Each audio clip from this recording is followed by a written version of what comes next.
కానీ ఏ ఒక్క రోజు కూడా హర్షవర్ధన్ రెడ్డి గారి నాయకత్వంలో ఉన్నటువంటి పిఆర్టీ తెలంగాణ కావచ్చు, హర్షణ కావచ్చు, ఏ ఒక్క రోజు కూడా మెంబర్షిప్ కార్యక్రమానికి రానప్పటికీ మా ఉపాధ్యాయ ఉద్యోగులకు సంబంధించినటువంటి సమస్యల్ని తన సమస్యలుగా భావించి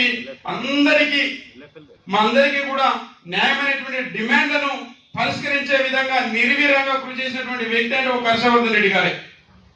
ఇప్పటికి కూడా ఆయన ఆధ్వర్యంలోనే మాకు సర్వీస్ రూల్స్ రావడం జరిగింది. మొట్టమొదటిసారిగా పిఆర్సీకి సంబంధించినటువంటి ఫలాలు కూడా అన్న నాయకత్వంలో అందరం అందుకోవడం జరిగింది.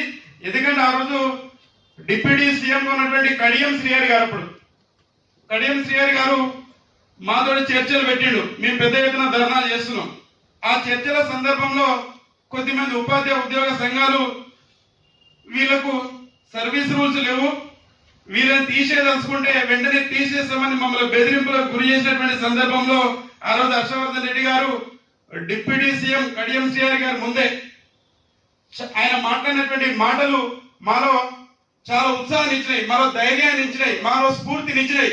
ఎట్లా తీస్తే వీళ్ళకి సంబంధించినటువంటి రెగ్యులర్ ప్రాతిపదికన నియామకమైనటువంటి ఉద్యోగులు ఇదిగో వీళ్ళ అపాయింట్మెంట్ ఆర్డర్, వీళ్ళను బెదిరింపులకు గురి చేసి వీళ్ళను ఇబ్బందులకు, వీళ్ళు అడిగేటటువంటి న్యాయమైన డిమాండ్లకు మీరు బెదిరింపులకు గురి చేయడం జరగదు. వీళ్ళకి సంబంధించినటువంటి పిఆర్సీకి సంబంధించినటువంటి అమలుకు సంబంధించినటువంటి ఆ ఉత్తర్వులు వెంటనే వీరికి ఇచ్చే విధంగా మీరు చూడాలి తప్ప వీళ్ళని బెదిరింపులకు చేయకూడదు అనేటువంటిది ఆ రోజు మాట్లాడినటువంటి మాటలు మమ్మల్ని స్ఫూర్తినిచ్చి, మాలో ధైర్యాన్ని ఇచ్చి, మాకున్నటువంటి సమస్యలన్నీ కూడా హర్షవర్ధన్ రెడ్డి గారి నాయకత్వంలో జరుగుతున్నటువంటి ఆలోచనతోటి అన్నగారిని విశ్వసించడం జరిగింది. ఆ తర్వాత అనేక రకాల పరిణామాలు జరిగినప్పటికీ మళ్ళీ ఈ రోజు ఏర్పాటు చేసినటువంటి ఈ సమావేశం ద్వారా మాకున్నటువంటి